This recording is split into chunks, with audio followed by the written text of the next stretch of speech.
Assalamualaikum warahmatullahi wabarakatuh. Waalaikumsalam warahmatullahi wabarakatuh. Selamat pagi semuanya. Pagi. Perkenalkan, nama saya Didi Julianeka, Prodi Sarjana Terapan Keperawatan Pontianak, tingkat 1B. Di sini saya akan menyampaikan penyuluhan tentang diabetes mellitus, yang dimana tugas ini diberikan oleh Ibu Irma,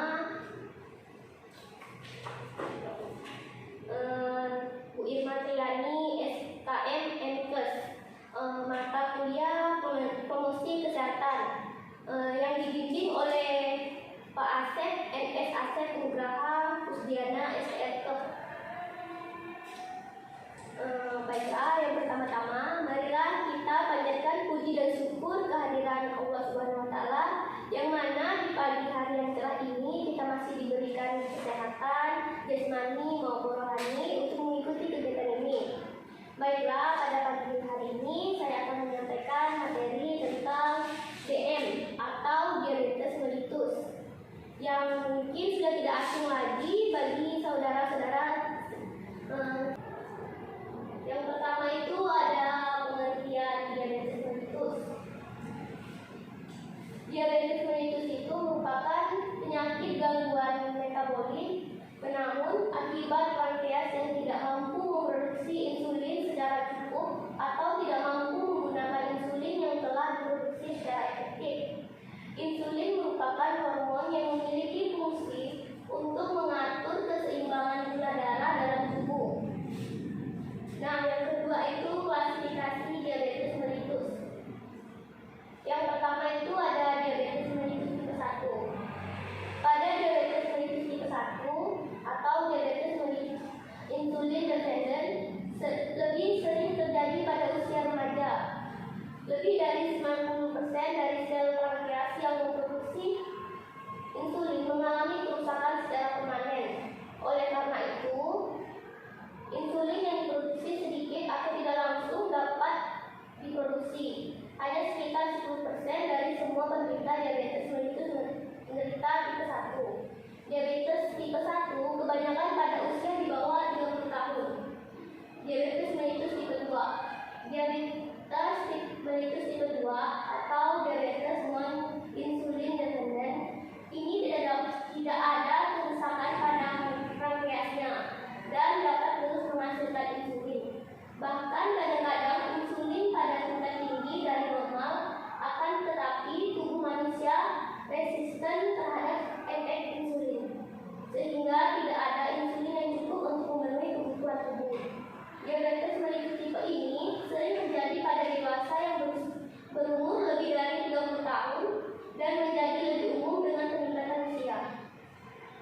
Yang ketiga itu ada diabetes mellitus gestasional. Diabetes mellitus gestasional adalah diabetes yang timbul selama kehamilan. Ini meliputi 2-5% daripada seluruh diabetes. Jenis ini sangat penting diketahui karena dampaknya pada janin kurang baik bila tidak ditangani dengan benar. Diabetes tipe gestasional merupakan gangguan toleransi glukosa berbagai derajat yang ditemukan pertama kali saat kehamilan. Sebagian besar wanita hamil yang menderita diabetes mellitus gestasional memiliki homeostatik glukosa relatif normal selama kehamilan pertama atau 5 bulan dan juga dapat mengalami definisi insulin relatif pada kehamilan kedua. Tetapi kadar glukosa dapat kembali normal setelah melahirkan. Nah, yang ketiga itu ada faktor penyebab diabetes mellitus. Yaitu ada 2 ya. Ada faktor risiko yang tidak dapat diubah dan faktor risiko yang dapat diubah. Faktor risiko yang tidak dapat diubah itu ada 3. Yang pertama itu umur, dan yang kedua itu jenis kelamin, yang ketiga faktor keturunan, yang keempat riwayat penderita diabetes mellitus gestasional. Dan faktor risiko yang dapat diubah itu yang pertama itu ada obesitas, dan yang kedua itu ada aktivitas fisik kurang dan pola makan. Yang keempat, gejala penyebab diabetes mellitus. Yang pertama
izin bertanya? Ya, silakan. Di situ kan ada menjelaskan tentang olahraga kan. Olahraga apa yang dilakukan oleh penderita DM? Ini ada yang bertanya lagi? Bertanya, Ya, silakan. ini itu apa kegunaan suntik insulin bagi penderita DM? Apakah ada yang ingin bertanya lagi?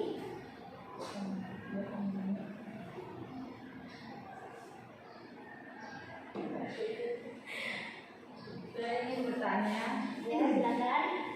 mengapa penderita diabetes cenderung sering merasa haus? Baiklah.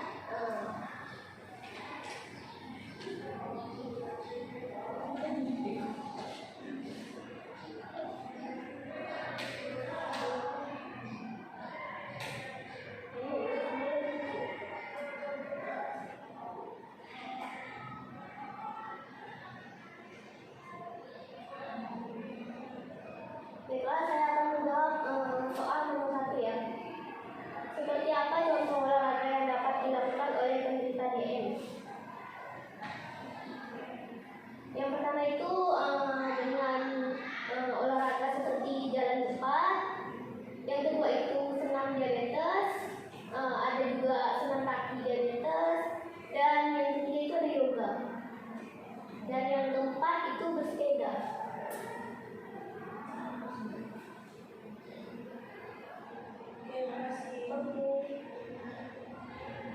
Baiklah, saya akan menjawab pertanyaan nomor 2 ya.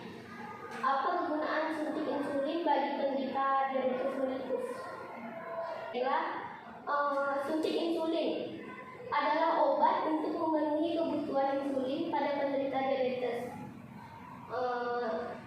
Kegunaan suntik insulin yaitu selain untuk mengatur kadar gula darah, hormon ini juga mengatur metabolisme karbohidrat, lemak, dan protein. Saat kelenjar pankreas tidak dapat memproduksi insulin dalam jumlah cukup atau saat insulin yang dihasilkan tidak dapat bekerja dengan optimal, akan terjadi penumpukan gula di dalam darah. Apa sudah mengerti? Baik, terima kasih atas jawabannya. Baiklah, saya akan menjawab pertanyaan nomor 3. Mengapa penderita diabetes cenderung sering merasa haus?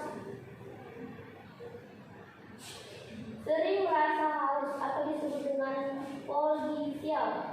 Penderita diabetes biasanya sering haus dikarenakan penderita diabetes sering buang air kecil akibat kekurangan cairan glukosa pada tubuh. Baik, apakah sudah mengerti? Terima kasih atas jawabannya. Baiklah, saya sudah menjawab pertanyaan yang telah diberikan kepada teman-teman. Selanjutnya, saya akan bertanya kepada teman-teman berkaitan tentang materi yang saya berikan. Yang pertama di sini saya akan menanyakan pengertian tentang diabetes mellitus. Dan yang kedua itu macam-macam atau klasifikasi tentang diabetes mellitus.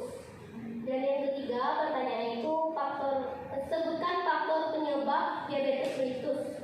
Dan yang keempat, sebutkan gejala diabetes mellitus. Dan yang kelima, bagaimana cara penanganan atau pencegahan diabetes mellitus. Baiklah, apakah ada yang ingin menjawab pertanyaan dari saya? Saya persilakan.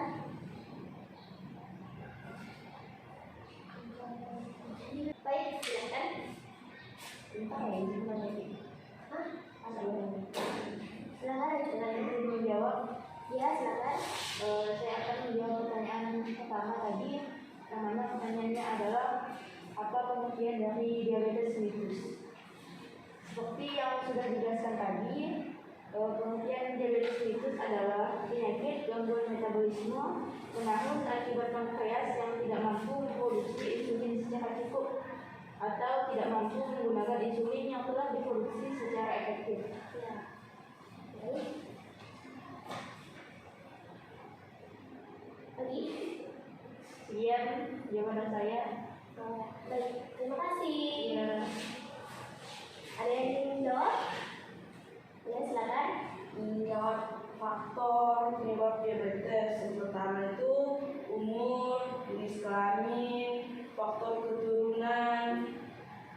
dan riwayat penderita obesitas mellitus bineta bilisional. Terima kasih. Ada yang ingin jawab lagi? Silakan.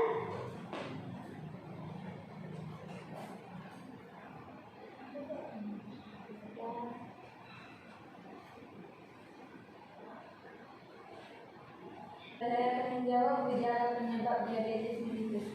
Ya, silakan. Terus Ya. sering buang air kecil, sering mengalami infeksi, misalnya seperti infeksi kulit, vagina, sariawan, atau saluran kemih. Oh ya. Tangan, Lolita.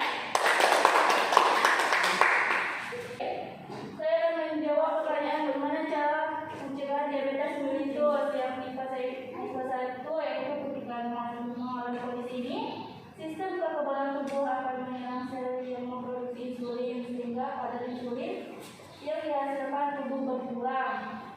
Ada beberapa jenis insulin tersebut antara lain yaitu 1. Insulin dengan aksi cepat, 2. Insulin dengan aksi lambat, dan yang terakhir insulin dengan aksi intermediate. Tangan untuk Lolita. Baik, satu pertanyaan lagi. Ada yang ingin menjawab? Izin menjawab. Ya, silakan. Saya akan menjawab pertanyaan terakhir yaitu tentang klasifikasi dari diabetes mellitus. Ya. Diabetes mellitus terbagi menjadi 3 tipe, yaitu yang pertama diabetes mellitus tipe 1, yang kedua diabetes mellitus tipe 2, dan yang ketiga diabetes mellitus gestasional. Demikian jawaban saya. Tangan Lolita. Oke. Baiklah, selesai pertanyaan tadi. Selanjutnya kita akan menyaksikan video tentang proses penyakit diabetes. Selamat menyaksikan ya, teman-teman. Ya, Kak. Ya, Diabetes mellitus adalah sebuah keadaan di mana kadar gula di dalam darah melebihi batas normal. Kenapa di dalam tubuh terdapat gula? Karena sebagai makhluk hidup tersusun dari satuan unit terkecil yang juga hidup dan sering kita sebut dengan sel. Untuk menyusun kebutuhan aktivitas kita sehari-hari berasal dari aktivitas sel tubuh kita yang kompleks. Untuk kelangsungan hidup dan aktivitas sel membutuhkan sebuah makanan untuk membuat tenaga atau energi, dan makanan yang dijadikan sumber utama penghasil energi adalah gula. Gula bukan hanya berasal dari makanan yang manis-manis seperti apa yang kita pikirkan, akan tetapi sebagian besar berasal dari makanan pokok yang kita makan. Dan makanan yang menghasilkan gula yang tinggi sering juga disebut dengan makanan tinggi kalori. Ketika sel-sel di dalam tubuh membutuhkan sebuah energi untuk beraktivitas, maka dengan bantuan insulin, gula di dalam darah akan masuk ke dalam sel untuk kemudian diolah menjadi energi oleh setiap sel yang ada di dalam tubuh. Nah, apa itu insulin? Insulin adalah sebuah hormon yang dihasilkan oleh salah satu kelenjar endokrin yang disebut dengan pankreas, dan kadar insulin akan selalu disesuaikan dengan kadar gula dan tingkat energi yang dibutuhkan oleh tubuh. Jika diibaratkan sel adalah sebuah rumah, kemudian gula adalah manusia, maka insulin adalah kunci untuk membuka pintu masuk ke dalam rumah tersebut. Sehingga tanpa kunci, tentu manusia tidak akan bisa masuk ke dalam rumah dan akan terus berada di luar. Maka bisa diambil kesimpulan bahwa insulin adalah sebuah syarat agar gula bisa masuk ke dalam sel yang kemudian akan diolah menjadi energi. Diabetes mellitus biasanya disebabkan oleh 2 kondisi di dalam tubuh. Yang pertama, ketidakmampuan pankreas dalam menghasilkan insulin, sehingga kadar insulin disebabkan sedikit atau bahkan tidak dihasilkan sama sekali, sehingga gula yang terdapat pada tubuh tidak dapat keluar ke dalam sel tubuh kita. Yang kedua, insulin dihasilkan, akan tetapi sel tidak cukup sensitif untuk menggunakan insulin yang ada, sehingga kadar insulin yang dibutuhkan harus lebih banyak atau bahkan tidak dapat digunakan sama sekali. Dan hasil akhirnya pun sama, gula tidak dapat keluar ke dalam sel tubuh, sehingga gula di dalam aliran darah akan meningkat terus-menerus seiring dengan makanan yang kita konsumsi. Dari kedua masalah tersebut bisa disebabkan oleh beberapa hal. Di antaranya, akibat pola hidup yang kurang baik, misalnya makan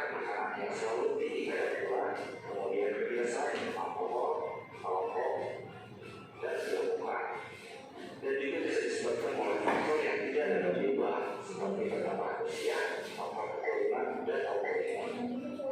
Kemudian jika dikelompokkan berdasarkan waktu terjadi, penyebab, atau penanganannya, diabetes akan dikategorikan dengan jenis yang lain yang biasa akan kita jumpai di buku-buku atau sumber pembelajaran pada umumnya.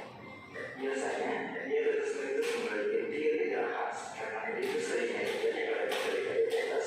3 gejala ini sering juga disebut dengan trias gejala diabetes, yang diantaranya polifagi, polidipsi, dan poliduri. Baik, langsung kita bahas. Yang pertama, polifagi atau banyak makan. Ini disebabkan karena sel tidak dapat mengolah gula yang ada di dalam darah, sehingga sel berkurang lagi dan berkurang. Maka sistem otak akan menanggapi kondisi tersebut dengan sensasi lapar yang terus-menerus sampai sel mendapatkan cukup energi. Akibatnya, gula di dalam darah akan terus meningkat atau bisa diolah hidup. Sebabnya, kenapa orang menderita diabetes banyak makan tapi berat badan tidak bertambah, bahkan terus menurun. Yang selanjutnya polidipsi atau banyak minum. Ini disebabkan karena kondisi darah yang terlalu kental akibat gula. Secara otomatis juga, sistem keseimbangan cairan tubuh akan berusaha mengurangi tekanan darah dengan meningkatkan asupan cairan di dalam tubuh. Akan tetapi, tetap tubuh memiliki batas mampu untuk menampung cairan yang masuk. Sehingga kelebihan cairan yang melampaui batas mampu akan segera dikeluarkan melalui proses berkemih. Dan ini berkaitan dengan trias yang ketiga, yaitu poliduri. Intinya, semakin banyak yang diminum, maka akan semakin banyak juga yang dibuang. Ada pun gejala tambahan lain yang sering muncul seperti kebas, pegal, gatal, kulit kering, lemas, tidak bertenaga, mata kering, dan kelihatan kabur. Untuk mengetahui apakah seseorang mengalami diabetes, perlu dilakukan pemeriksaan langsung melalui pengambilan sampel darah, yang dimana terbagi menjadi 3 kategori pemeriksaan, diantaranya gula darah suatu. Pemeriksaan ini dilakukan kapanpun tanpa memperhatikan kapan terakhir kita makan. Selanjutnya gula darah puasa, yang dimana kita diharuskan sekurang-kurangnya tidak memakan apapun kecuali air putih selama tidak kurang dari 8 jam. Dan yang terakhir, gula darah fosfaridia atau pemeriksaan kadar gula darah yang dilakukan 2 jam setelah makan. Penyakit diabetes mellitus adalah penyakit yang tidak dapat disembuhkan, sehingga dalam dunia medis fokus utama dalam penanganan adalah menjaga agar kondisi gula darah dalam batas normal. Adapun penanganan yang biasa dilakukan diantaranya adalah yang pertama dengan rutin melakukan pengobatan. Dan jenis obat yang biasa digunakan adalah obat pendorong produksi insulin, obat untuk meningkatkan sensitivitas sel terhadap insulin, dan obat pengganti insulin. Kemudian yang paling penting adalah menjaga pola hidup sehat, yang diantaranya melakukan diet untuk makanan tinggi kalori atau gula, dan melakukan aktivitas fisik yang teratur. Nantikan video berikutnya dan dukung terus kami dengan like dan subscribe. Sampai jumpa.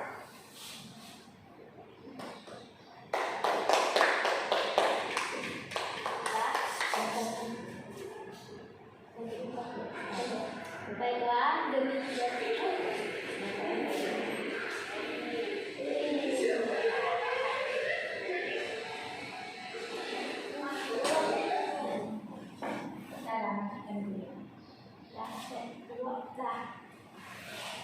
Baiklah, demikian materi penyuluhan yang dapat saya sampaikan. Sebelumnya dan sesudahnya mohon maaf apabila terdapat kekurangan dalam penyampaian saya. Semoga yang saya sampaikan dapat berguna bagi kita semua. Amin. Akhir kata saya ucapkan wabillahi taufiq wal hidayah. Wassalamualaikum warahmatullahi wabarakatuh.